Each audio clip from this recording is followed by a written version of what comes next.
История Ингушетии зазвучит по-новому. В школы региона в эти дни поступила летопись родного края, в которой описаны все значимые события жизни нашего народа. Учебник соответствует всем образовательным стандартам Минобрнауки России.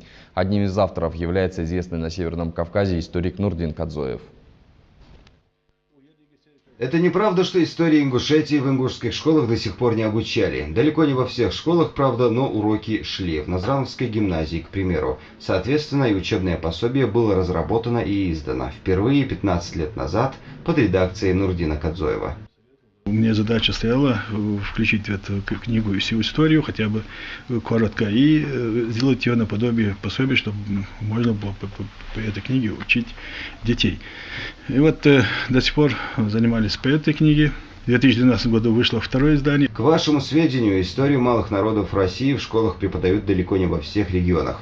В 2017 учебном году в общеобразовательных учреждениях Ингушетии этот пробел начнут восполнять. 4 учебных пособия, это для 5 класса рассказы по истории Ингушетии.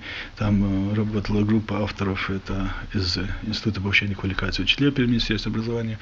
Для 6 класса это мое пособие, история Ингушетии с древнейших времен до конца 17 века, и 2 пособия с 18 до начала 21 века. Это работала группа авторов из нашего института научно-исследовательского. Нурдин Кадзоев утверждает, что в новом пособии повествование ведется в наиболее доступной форме. Издатели работали на тот самый возраст, когда у человека формируется самосознание. Не исключено, что книгами заинтересуются и взрослые. В школах, тем более в младших классах, в средних классах, в 5-6, невозможно дать и поэтому вот выбирали те темы, без которых знание истории будет неполным. Народ, который не знает истории, обречен ее повторить. Нам, ингушам, о своем прошлом необходимо знать и для того, чтобы сохранить культуру и сохранить себя в этом мире.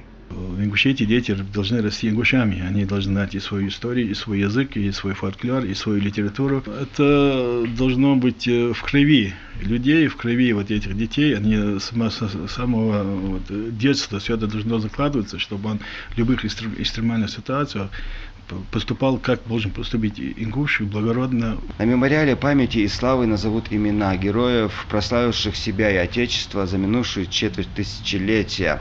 В новом учебном пособии имена ингушей, известные с древнейших времен. Ибрахим Цараев, Ахмед Асмурзиев, Наиб Тишеев, Дэни Тимурзиев, Вести Ингушетия.